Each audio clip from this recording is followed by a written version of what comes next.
Bon, a priori, ça t'a plu, ça, hein?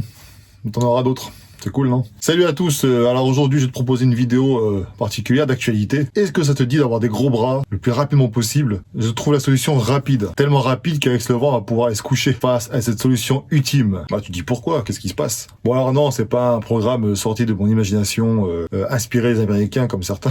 Juste personne, hein, gros, t'inquiète. Là je vais te parler du Synthol. Synthol c'est évidemment pas le produit qui est plus fort que la douleur, quoique ça serait utile en fait pour le no pain no gain. Donc il s'agit d'une texture, alors je crois que c'est un mélange de vaseline, il y a un petit peu de tout dedans, et tu le fous directement là où tu souhaites te faire grossir ton muscle. C'est comme c'est l'effet d'une prothèse si tu veux, mais avec une texture différente. Mis à part les réelles prothèses utilisées par certaines fit girls pour avoir un boule qui chamboule, ou alors par certains mecs qui veulent transformer leur pec vache en pectoraux, c'est pour s'en mettre la pâte à modeler utilisée par un enfant de 3 ans.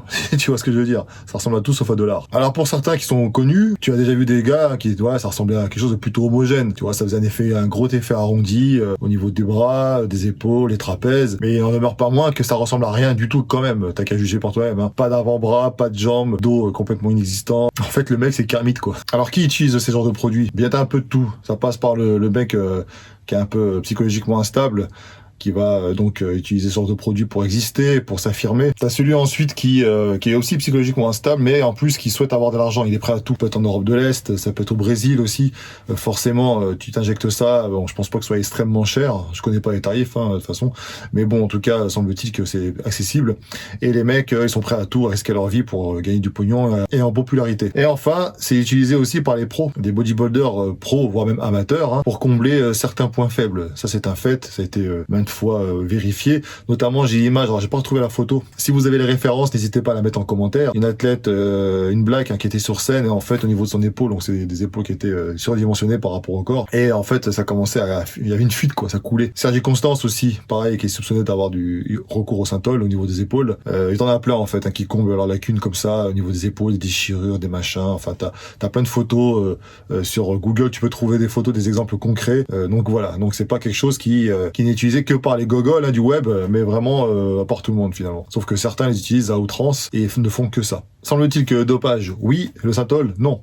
Alors c'est vrai que quand j'en parlais, on me disait, mais attends, pourquoi tu fais une différence? Puisque dans les deux cas, les gens, ils s'injectent des choses et puis ils trichent, quoi. Mais en fait, là, le truc, c'est que y a une différence essentielle, même plusieurs différences, ça s'est discuté, hein, évidemment, c'est mon avis. Mais déjà, les Synthol, c'est vraiment pas esthétique du tout, ils cherchent pas à être esthétiques, à être, voilà.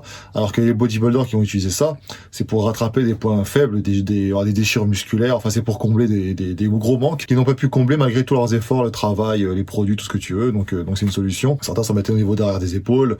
On va parler des mollets aussi. Ensuite, ceux qui sont sur Synthol, tu les vois, les mecs qui ne s'entraînent pas, bah t'as qu'à les voir quand ils font des vidéos pour faire ceux qui s'entraînent, ils soulèvent des poids ridicules, ils savent pas exécuter les mouvements correctement. Ils s'entraîneraient, ils auraient au moins des cuisses, un dos, quelque chose, quoi, tu vois, alors que là ils ont rien la plupart du temps. L'actualité nous l'a rappelé encore récemment, c'est vraiment très très risqué. Je ferai grâce évidemment de la vidéo qui montre un mec qui est décédé d'ailleurs parce qu'il avait une infection au niveau des bras, je crois, donc tu le vois à l'hôpital en train de se vider il essaie de vider le Synthol qu'il y a dans son corps. Enfin, le mec est décédé parce qu'effectivement ça peut provoquer des nécroses au niveau du tissu musculaire, des infections et j'en passe. Alors ce qui est contradictoire, tu vois, c'est que cette chose qui finalement ne demande aucun effort, à contrario d'un bodybuilder, tu vois, donc c'est encore là une différence. Ça figure dans le Guinness Book des records. Le mec qui détient le plus gros tour de bras du monde, c'est un Égyptien, je crois, qui est sous Synthol, tout simplement. Donc si tu auras des gros bras, tu vois, finalement, ça sert à d'aller à la salle, du coup de Synthol, et puis c'est bon. Alors le plus connu actuellement, qui a fait le plus de buzz, même du bad buzz, je crois que c'est un Russe. Donc il a fait un peu de tout, hein. Il a fait des concours de gifs, il a fait un concours de MMA, enfin ça ressemble à rien, tu vois. Le mec,